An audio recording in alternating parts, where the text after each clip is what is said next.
Kita nyo, hindi kita yung text natin kasi nga hindi siya kulay white. So ayan siya, hindi siya kulay white. So gagawin natin, gagamitan natin ng, lagyan natin ng kulay yan. Then punta tayo sa style, dot gallery. So H1 gallery H1, then color white. So Ctrl S to save, then run. So ayan siya. So lagyan font size 40 pixel.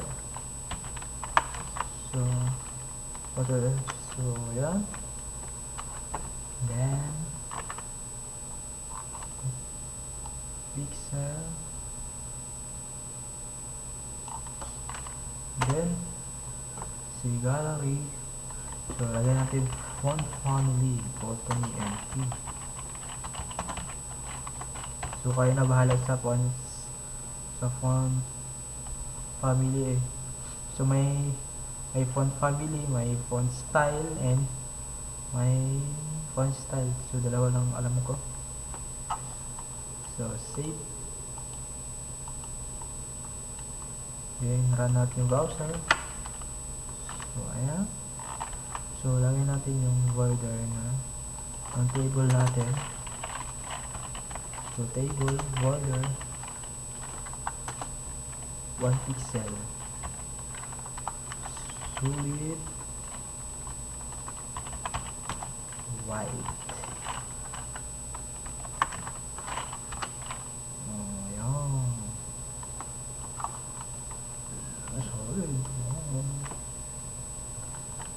So ayan, so patulad pa rin ginawa natin. So copy natin to.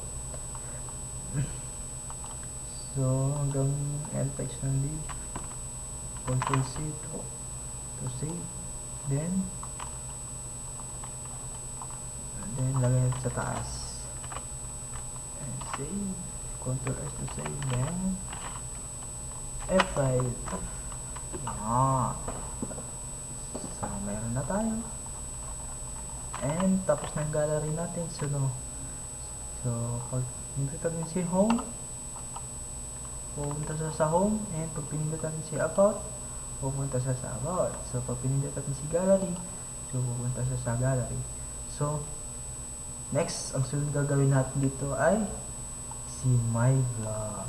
So ang gagawin naman natin, new file. So new file ulit, then save as, then blog. So blog.html. So bawal space dito sa, bawal lang ganito, blog, my blog, bawal ganyan, dapat walang space. So kung mag space kayo, lagyan nyo ng ganyan.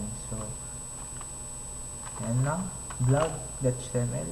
So save, HTML tag. So blog, my blog.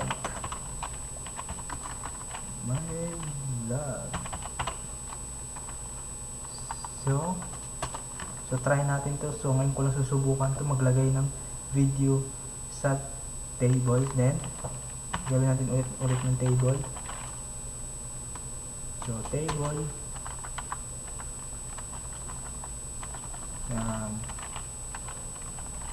tbody and tr. So ayan natin td and video and autoplay controls. Video autoplay controls. So lagay natin dito sa loob ng video ay maglagay tayo ng source. Then, so may pangalan ba akong video? Dito.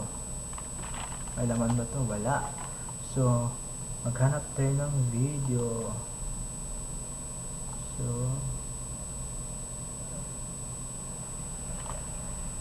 ito. So, ito.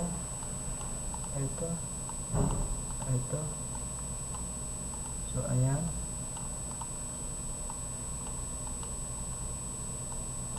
So, Ctrl C natin to copy.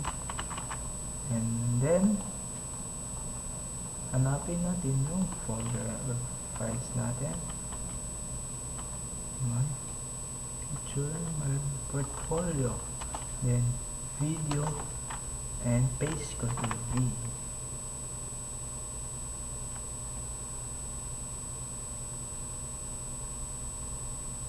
Kakopy pa siya. Hintayin natin matapos.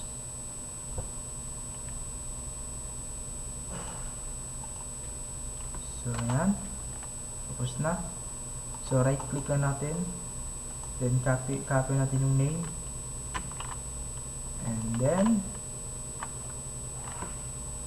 so, pangalan ng folder, video. Then, slash. Then, copy natin.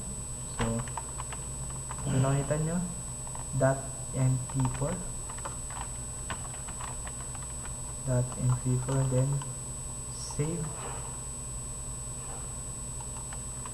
then run natin yung browser natin. Then, so may kulang, so about, lagyan natin dito vlog.html. So vlog, then dito rin vlog.html, then dito rin sa gallery vlog.html. Sana maintindihan nyo, paulit-ulit lang to. Then save, then save, then save natin lahat to. Then save, then run natin.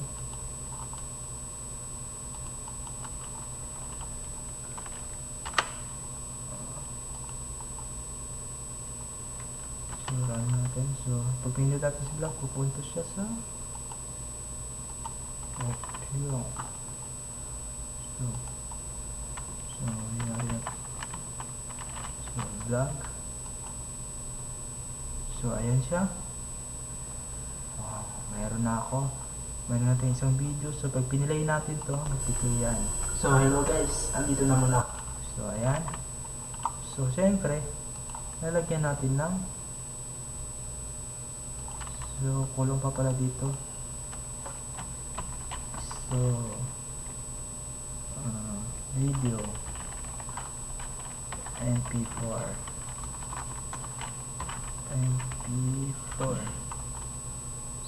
so lagyan natin save. So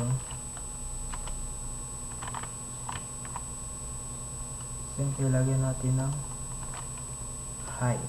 So height, width na lang, height 200. So ayan lang. So kung pang paligahan mo to, pindutin lang to, lalaki na yan. So ayan. So copy lang ulit natin.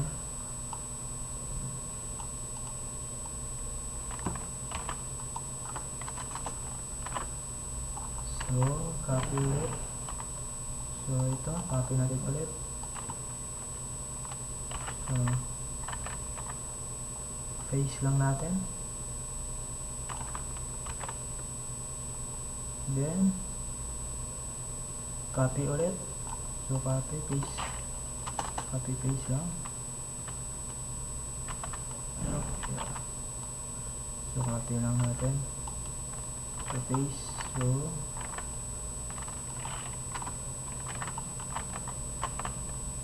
So pangatlo, then rename, so save. Then yan. So